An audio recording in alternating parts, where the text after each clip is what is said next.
You are listening to an Atomic Broadcasting production, so sit back, relax, and enjoy the feature presentation. And remember, do your part, such as like, comment, rate, and don't forget to tell a friend to tune in for an Atomic Time.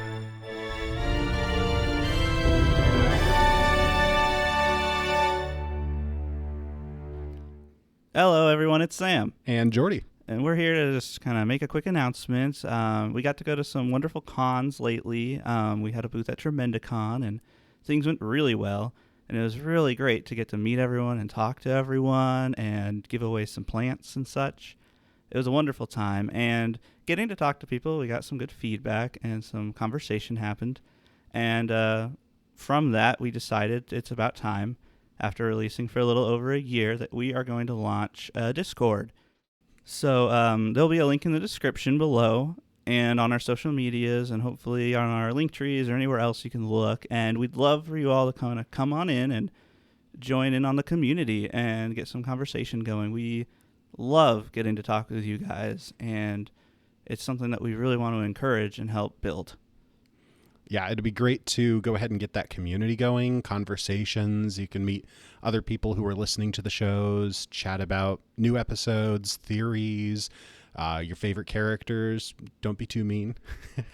But on top of that, we're also going to be launching our Patreon. So if you like our content and you want to see us making more of this, you can drop on over by our Patreon and subscribe to support us on a monthly basis. Really what that's going to do is just make this more financially viable for us to keep this going and potentially even add more shows as we get more funds to be able to play around with and get more stuff off the ground. We would love to hear from you there as well, and we hope to give some stuff maybe to offer a little in the future. Right now, it's just sort of, we don't have the time right now to give any exclusive stuff right now, but we'd love to hear from you guys who jump in what you might want to see from us in the future. Yeah, definitely. If you get on that Patreon and you're like, hey, I want to see this as a premium only thing, definitely let us know. Drop on that Discord and tell us. Yeah, we'd love to make it easier for all of you, or whatever way it might make it easier for you. And if you're willing to help donate in a time where we don't really have much to offer you, you have like super thanks, because that is just an amazing thing. We have a lot of ideas, a lot of plans. We have a lot of things we're still working on even right now without the extra funding. This will just kind of be a nice helpful cushion. We really hope to see you guys there, or more specifically in our Discord. I'd love to see everyone there so we can get talking.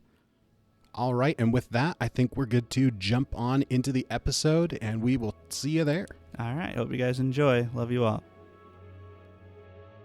Now, where did we leave off? Ah, yes. The party lodged at the Dancing Fairy Inn in the Grungir Forest, where Uver discovered a bucket of glitter poised in his room as part of a gnomish prank. I have a question for all of you. Uh-oh. We have answers. Individually or all together? We might want to go around the table. Okay. Oh. How many fingers does Kermit the Frog have? He has fingers? You son of a gun. What? You're asking the guy with aphantasia how many fingers? On each hand? Yeah. Like added together?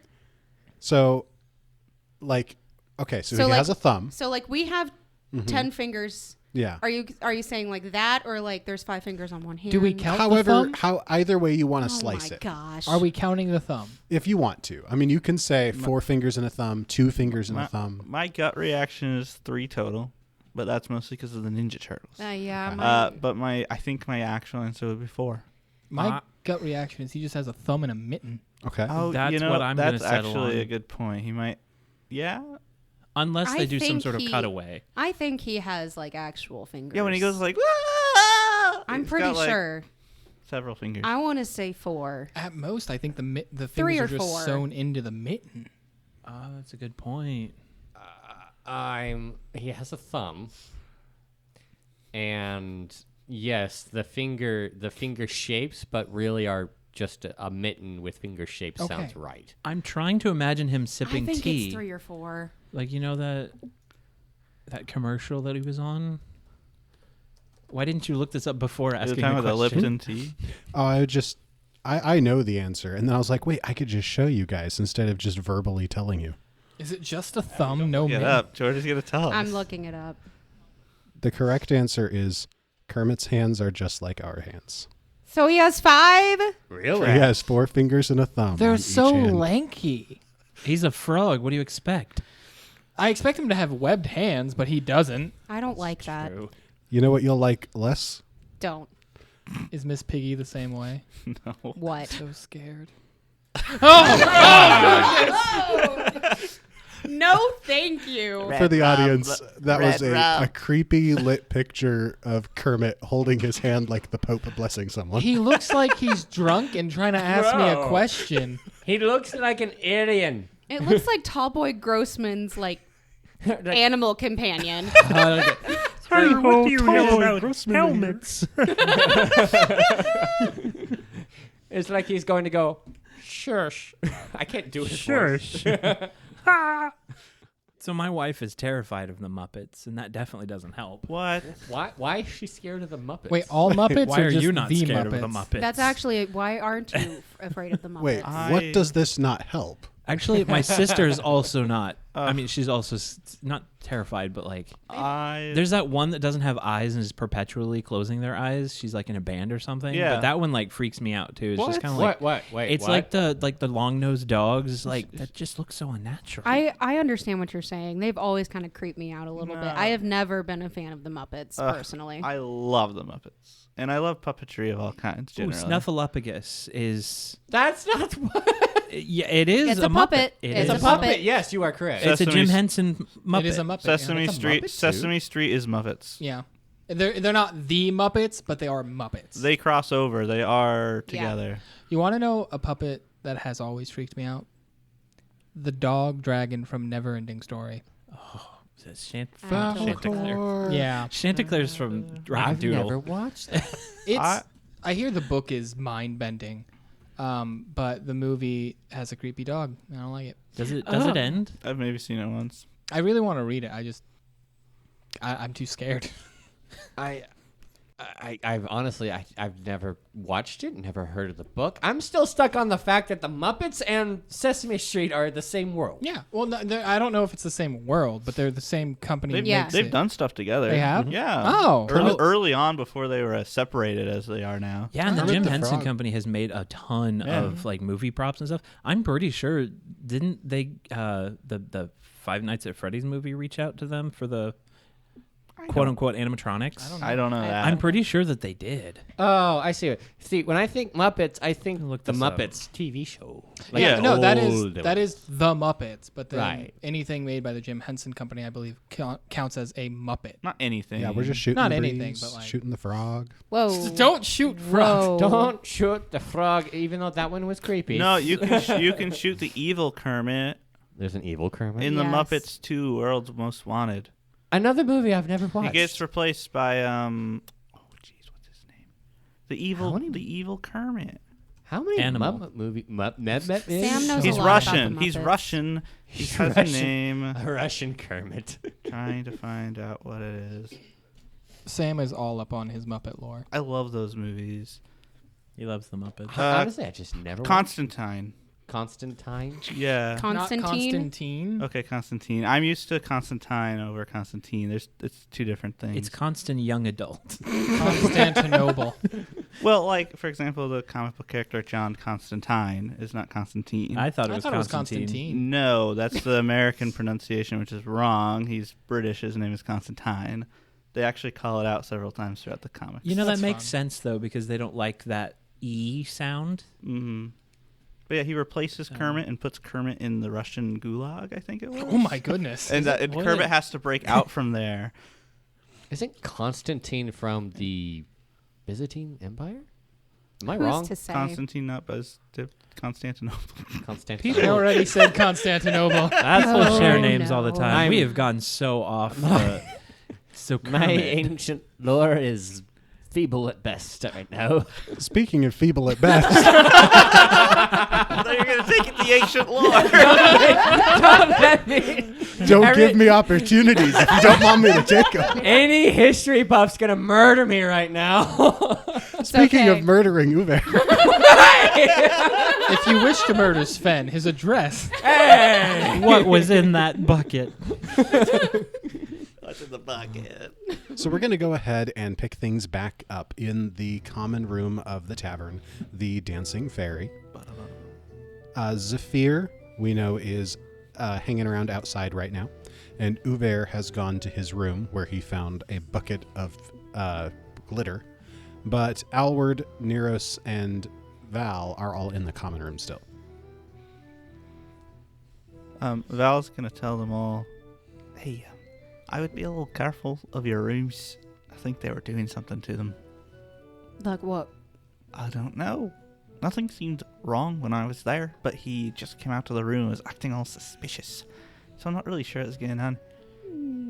Okay. What's good here? Does anyone know? I've never been here before. Have you looked at the...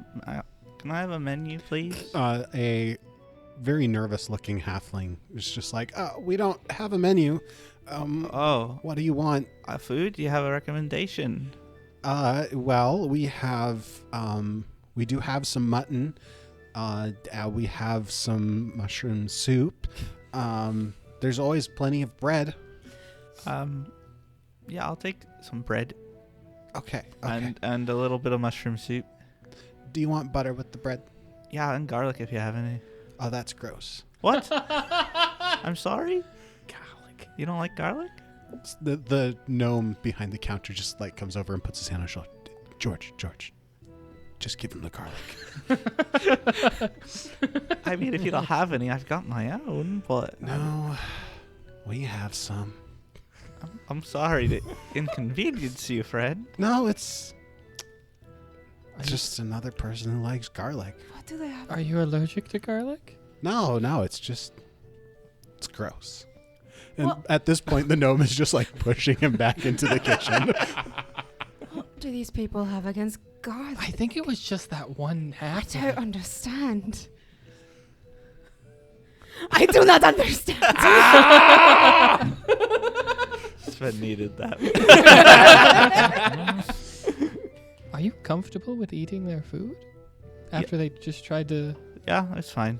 I gave you the money for food, and now they're bringing me food. Well, I gave them money for the rooms, but they still... Well, I didn't see anything wrong, but he is just acting suspicious about my room. That does not... I'm gonna go check my room. I'll be back. Your room is croissant. So, Alward, you head up the stairs and down the hallway, checking door after door. You see... Oh, man. Gotta think of baked goods here. Snickerdoodle? Bro. Ooh, baguette. Yeah, okay. So you go down the hallway and you're kind of counting off rooms. You see double layer cake. You see baguette. You see Tortellini. croissant. That's not That's a a baked soup. good. That's a noodle. Donut. You do see tortellini. And in a moment of curiosity, I imagine you look in. That would be rude. So you That's pass not my room. tortellini by. And you find croissant. Bagel. Bagel. There's just like a gnome at the end of the hall just yelling bagel at you. Do you? Are you selling bagels? No. And he goes back in his room. I'm gonna go check to see if his room is bagel. It's donut.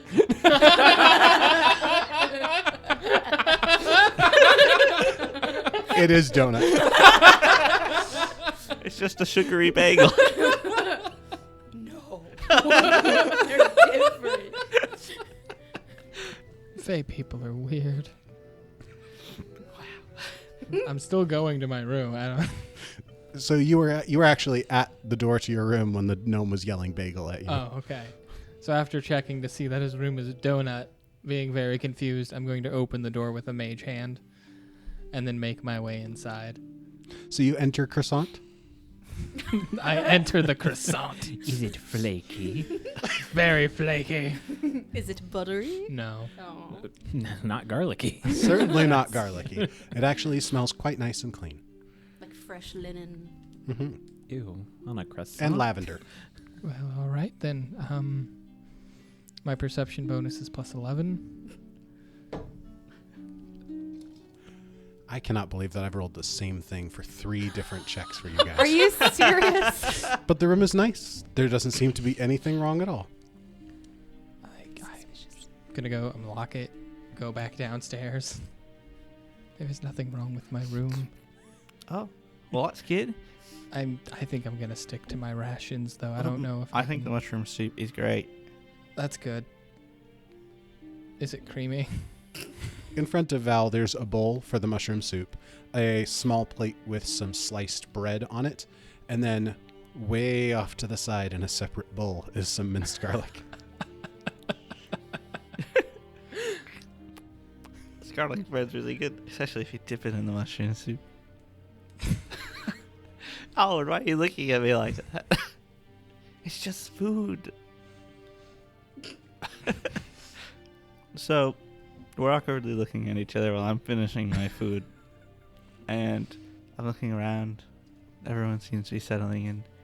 So I'm going to pull out my fiddle-in. Because, they're both the same thing. And I'm going to go play a jaunty tune for the people. I'm going to sit down on a stool instead of standing because I won't be able to stand straight. Accurate. She looks like she's trying to get comfortable just being in the gown without the armor and just feeling a little like she's not used to wearing clothes like this, but she likes it. So she's just kind of awkwardly trying to get comfortable to play. And then she kind of goes right into it. Could I get a performance check? Oh, no. Are you not trained? I'm trained in performance. I'm great at performance. I even get a bonus to this. And another bonus because of my violin. Ooh, 28. The tune is pretty impressive. I would say probably a better performance than you would expect from someone who's demonstrated the combat proficiency that Val has demonstrated. Several of the... as you are continuing to play, Val, a couple gnomes drop by and, toss a coin your way. Nice. And you get 3 silver pieces. That's so kind of them. It's always good to see patronages of the art. Patrons of the art. Let's keep going. Give them a little tip of the head. I don't have a hat on. We need to get Val a tip hat. my hat. You just you nod their direction. Hey. A single nod. A knowing nod. A nod of thanks. So Uver's going to come out of his room. He's not going to be visibly carrying a bucket. He's pregnant. Whoa! He just got it right under his shirt.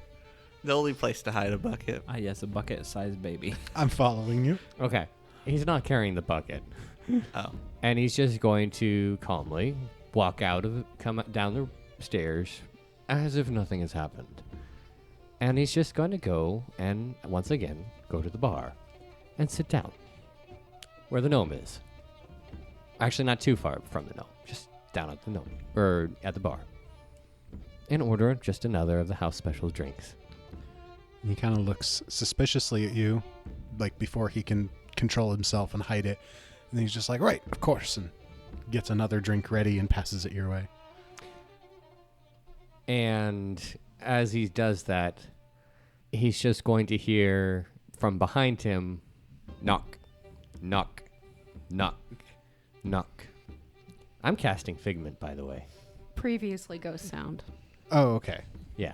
Okay, I was like, Good job, Abby. it may have rolling a save. Is he taking mental damage? He's not taking any damage.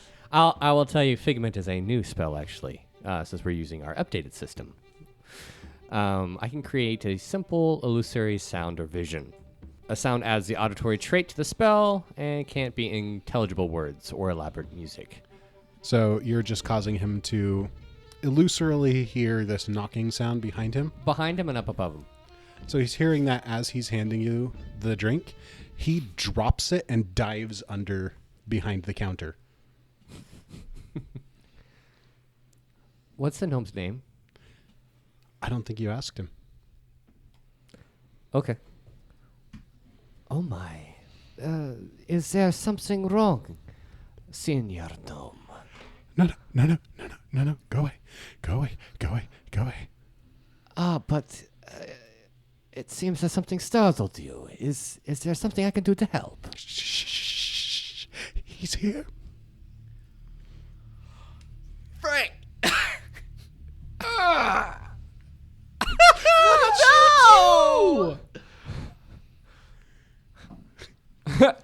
I think as soon as Uver hears that, I want to roll to see if I remember that, because I don't know if he would. Oh my gosh. Am I missing something? What would that be, Jordy? Creepy knocking. Tall boy Grossman. Nature check. Nature check. Yeah. Oh my. Natural 20. Oh! Yeah, you instantly make that connection back with what the others have described to you of their first encounter, and of course not Saphir's first encounter, but Alward and Neros' first encounter, that he announced his presence with that knocking. Uver's eyes are just gonna go wide, and he's going to stop real quick and go, "It's okay, my friend. It is just me. He is not here." And the gnome is just like, stands up from behind the counter, and he's just like shaking, and he's just like, "All right, I admit it. We went a little far. I need to go clean your room now." It is a harmless prank that I saw already. I just wanted to teach you a little lesson, but I was not expecting that you too would be hunted. I haven't myself, Gods be praised, but I know that knock when I hear it. And unfortunately, someone that I know also knows this knock. And you thought that would be funny? I also know that it is not common, and knocking in general is not necessarily a bad thing. Wait, so you haven't been in this area? I've been in this area before. I am Uver Sterkwind. I've been here before. Oh, yes, I've heard of you. And you don't know about boogeymen? I am aware of the boogeyman, but I wasn't trying to copy the boogeyman. Oh. All I really wanted you to do was turn around. Oh, okay. Do you still want me to turn around? No. We're beyond that right now. Are you saying, when I was here last, was this the place where I heard about the boogeyman before? Yeah, I would say you'd heard stories of boogeymen. Mm-hmm. Yeah, in general. Yeah, but he seems to be reacting very differently from your last time through, where they were talking about these as if they were just something that exists. He's acting like he genuinely thinks it could be here. Are you saying that the boogeyman has been more active here recently? The boogeyman? Which one? What are you talking about? One of them. Well, there has been one in the area more recently, but he'd been gone for a couple years now, and I thought that we'd seen the last of him. And he's back, or he's been back? I thought he was when I heard that knocking. I thought I was gone for. Has he taken people already in the village? He had, yes. We'd lost, 3, maybe a 4th, we're not sure.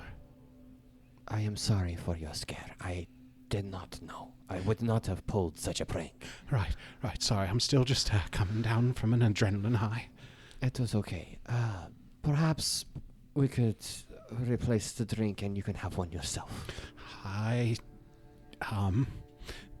George, I think I need to take a break. George just, what?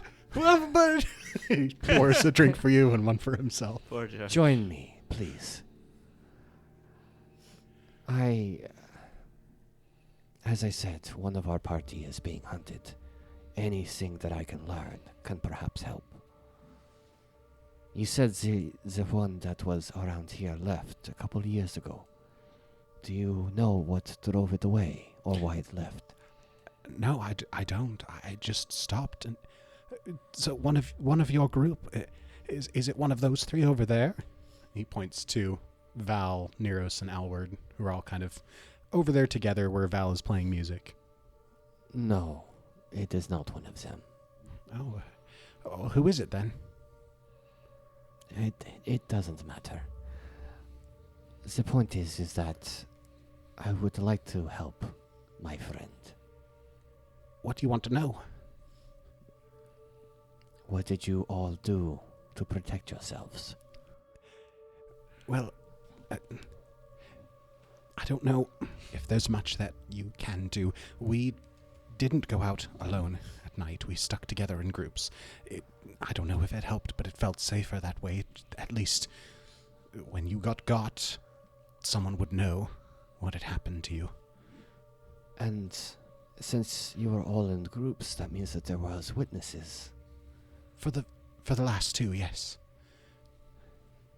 The last two that we know were him. The first one, we're not sure. It might have been an accident. And I am sorry to ask. May I know who these witnesses are? Or are they still here? They've all moved away. Everyone who has witnessed it, they've gone to the big city. That they just don't feel safe here anymore. It's too close to the forest. The forest has sort of the primal energies that sustain these sorts of creatures. Not knowing what's going on, but Val gets kind of like a shiver when she's switching songs, and then just kind of goes with that and switches to a more sorrowful tone with her music as opposed to his jaunty, kind of just leaning into how she's feeling. So there are none that would have been able to see or recognize the signs. Not here anymore, no. There was one gnome who moved to Joel. I haven't heard anything from him recently. I hope he's okay. And there was a human. I think he moved north. He didn't say where he was going, just the other side of the woods. He went up by way of the river. And after these three, he left. That's what we thought, and now that I know it was just a prank, I hope to all the gods that he is gone. Those things stalk humans and sentient folk like prey. They thrive on the thrill of the chase. I understand. And once again, I am sorry. My prank, though innocent, has caused you harm. It's all right. I reckon I deserved a little. The bucket is still in my room, if you want to pick it up later. Right. I'll come clean it up. It didn't spill much, did it? No. It's still all there in the bucket. It takes a lot to pull the wool over this old man's eyes. Good for you. You're not going into the forest, are you? You mean not go into the forest again?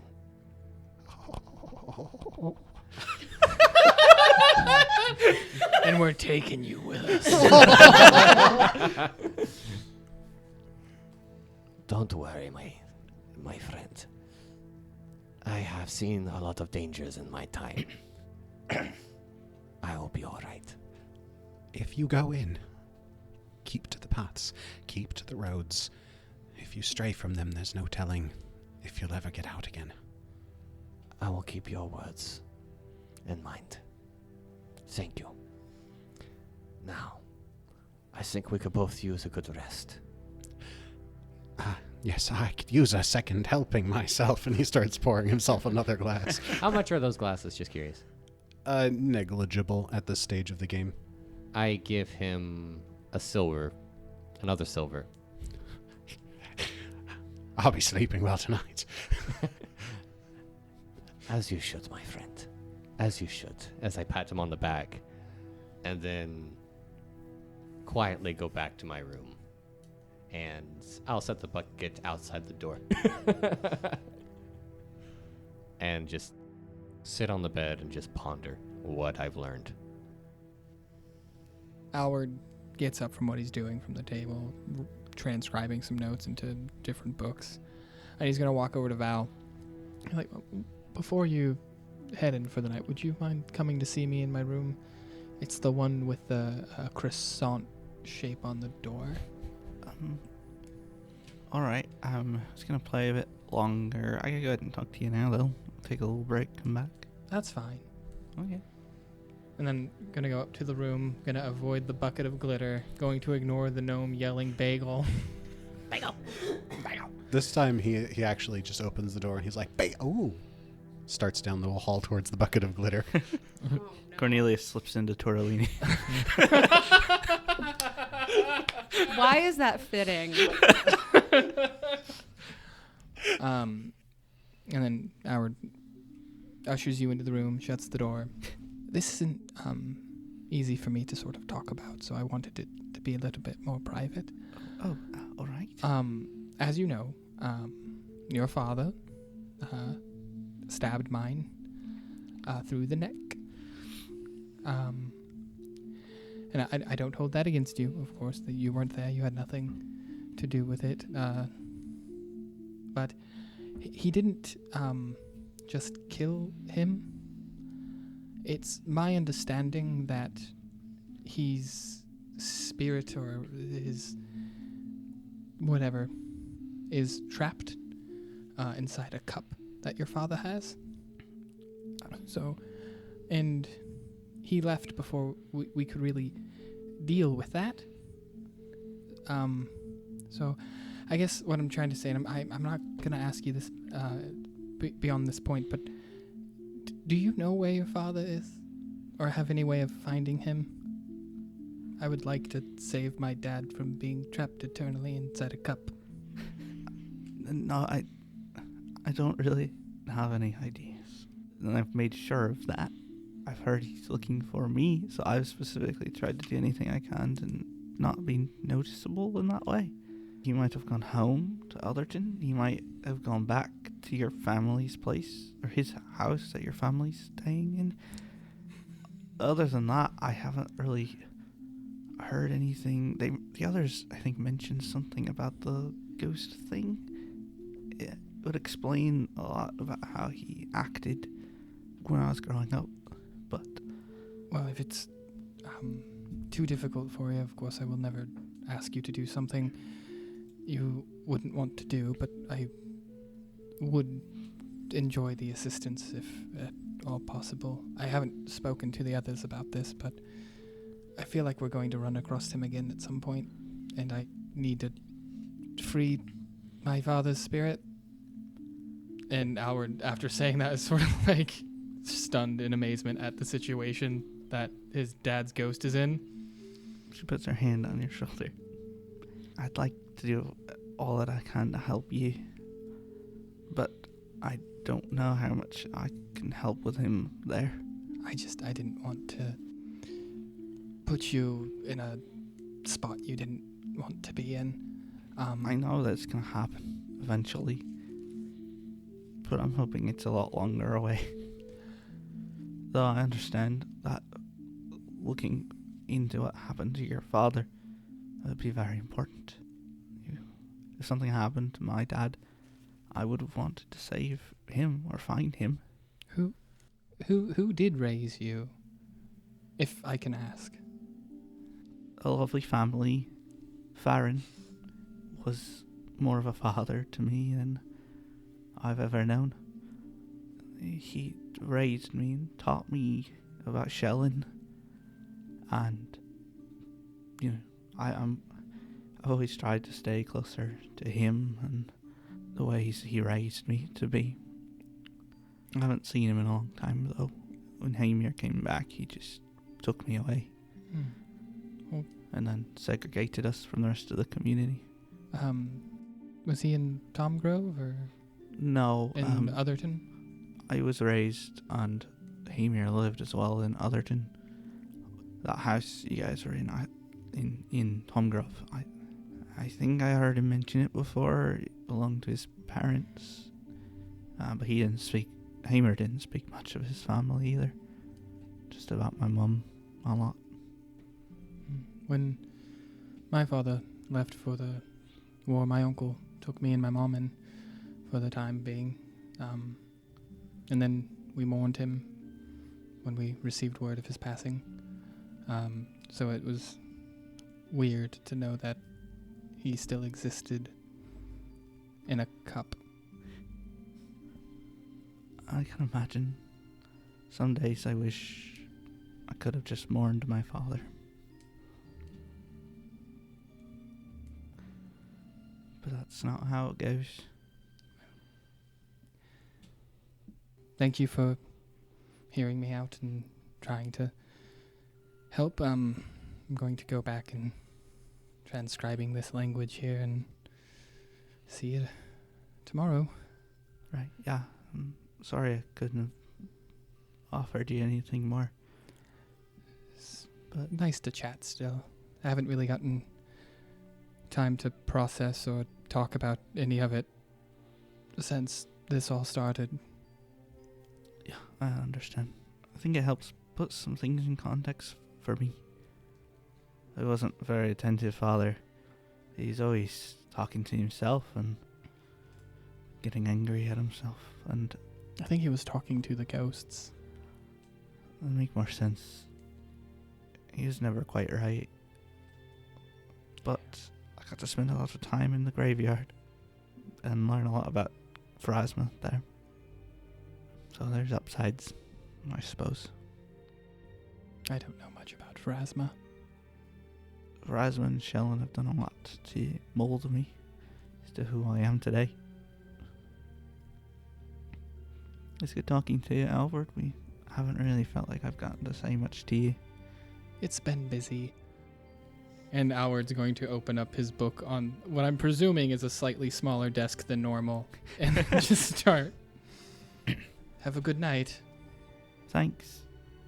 And she'll just close the door and make her way back to the stage and think about some stories she's heard and start singing a very somber, harrowing kind of wailing tune in Fae, which is a story of boogeymen.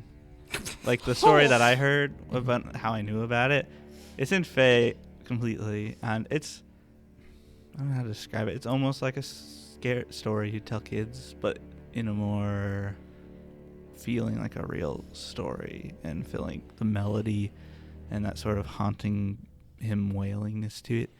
Does that make sense? Kind of like a beautiful tune that's very horrifying. Are you okay? I think that's going to go over like a lead balloon. Well, yeah. She's sort of just going with that feeling she's been having and just kind of giving into it and leaning into it. Instead of trying to shake herself out of it, she's just like... You don't even get halfway through the first verse before someone comes up and asks you to stop. I'm sorry. Is this something I play every now and again? It's an elf, and she's like, dear, this town has had some troubles with those creatures in the past. Oh, I'm so sorry. A friend of mine has dealt with similar things, and I can fill you in on all the same details Uver learned a minute ago. I see. Is there something you said that hasn't been back in some time, though? Yes, it's been gone for some years. Okay.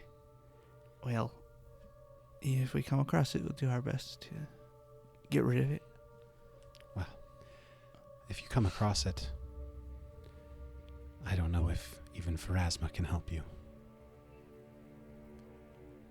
All right, so we're going to do a closed scene to end this episode. So it's just me and Petite. And Petite, would you let me know what Zephyr has been up to? Mm-hmm. So after he snuck his way around the inn, he found a nice little shady spot in front of the near the front of the door and just kind of kept an eye out for travelers going by. And every once in a while, he would just close his eyes and just kind of try to think of what his main goal in any of this was, just to try to understand his place in all of this. And every once in a while, within his closed eyes and his thinking, he would just go back, and flashes of his family in their last time he saw them would just enter his mind, intertwined with the faces of, as we now know him, the boogeyman. And that would bring him out of his trance-like thinking.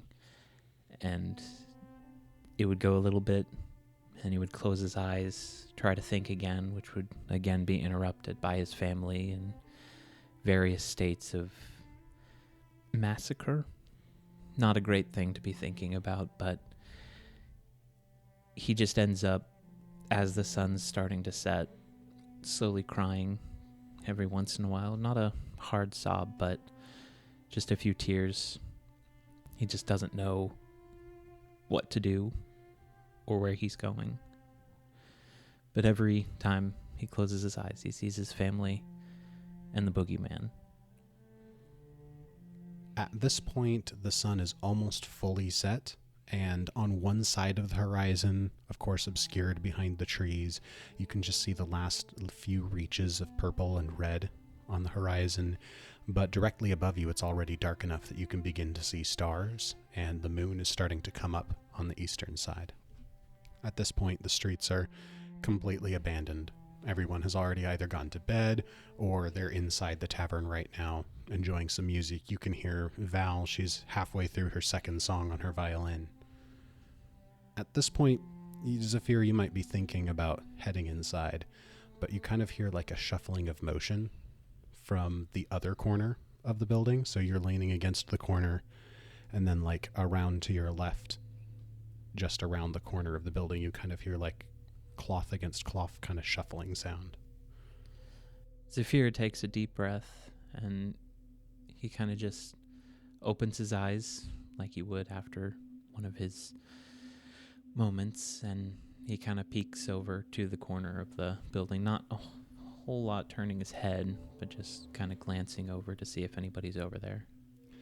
And you see, out of the corner of your eye, around that corner, the long, lanky leg and booted foot of the boogeyman, whom we have come to know as Tallboy Grossman.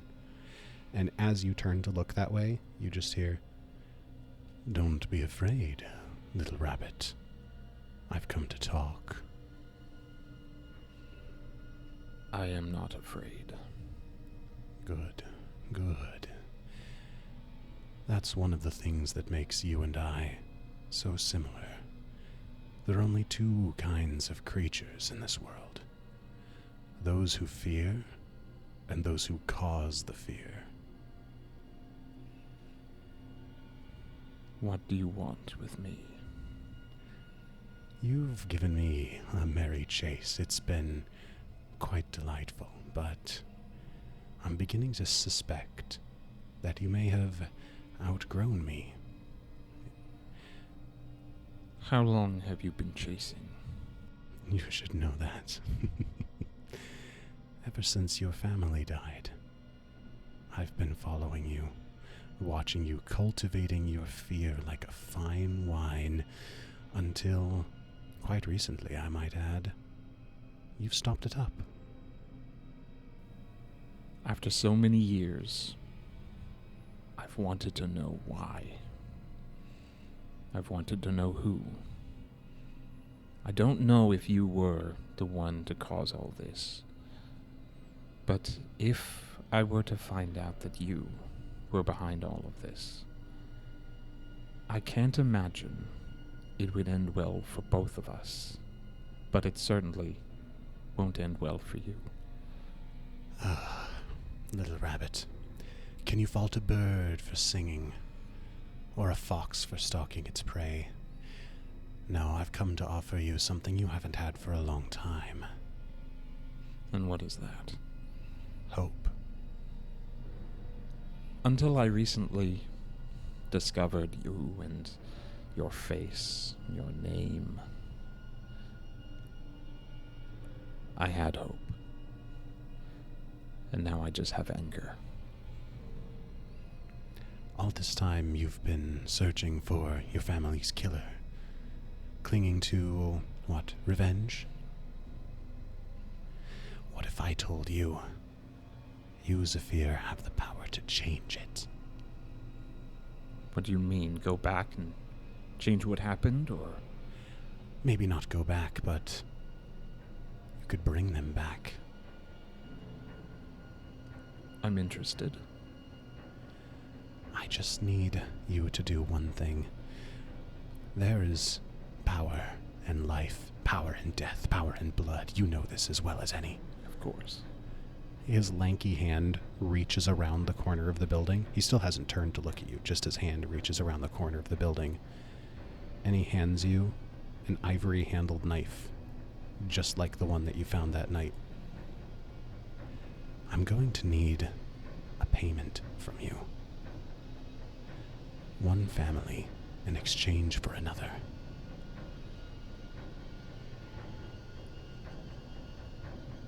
Whose? You know, the little language nerd boy.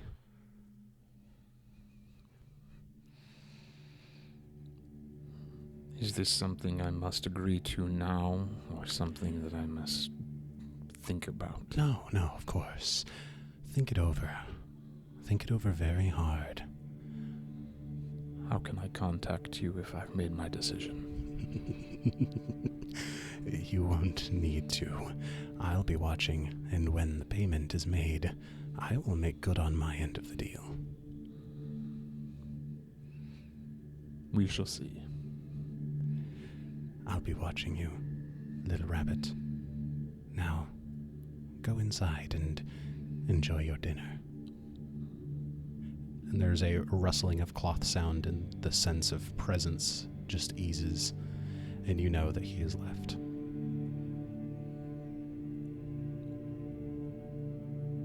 A deep, deep breath exhales. Zephyr puts that dagger into his other boot to mirror the one that he currently has, steals himself, and walks into the tavern. And we'll go ahead and bring everyone back. So I'm going to go ahead and say that the hero point for this session goes to Petite. Whoa! And that the reason why is a secret that only Petite, me, and the audience will know. He done got spooked.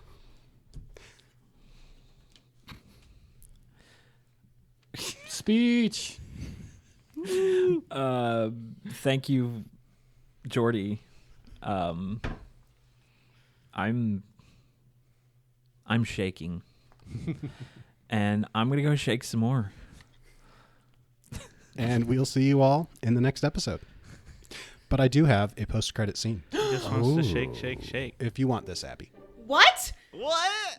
As Val is playing her song, and the elf comes up to stop her, and she's like talking about like, hey, we had that happen. Neros, you notice a gnome walking by carrying a bucket of glitter, and he like passes right in front of you. Heck yeah.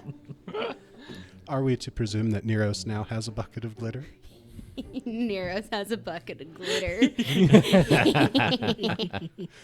And that's where we'll really end this episode. 10 out of 10. This has been an Atomic Broadcasting production. Pathfinder, Galarian, and the Lost Omens world setting are copyright of Paizo. More information at paizo.com. Music in the show is from Monument Studios' collection, as well as assorted artists, with some original tracks composed by Jordy Hake. More details in the description. If you enjoyed the show, please remember to share with a friend, and we'll look forward to seeing you again next time. Was this planned between you two, or is this just something you jumped on him? Oh, I jumped it on him. Oh, you monster! Oh, that's even worse. Petite, genuinely dude. out of game. You good?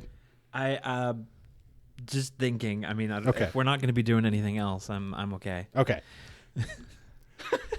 I've got a lot to He's- think on. That's Zephyr's what I dead. figured. I just wanted to make sure that I hadn't gone Hey, too you far. do weird things and you No. put yourselves in situations. Jordan's No. gonna jump on you. Please go further. Okay, I- I can go further. It excites me to the I feel like I'm just Can you vibrating. take me further?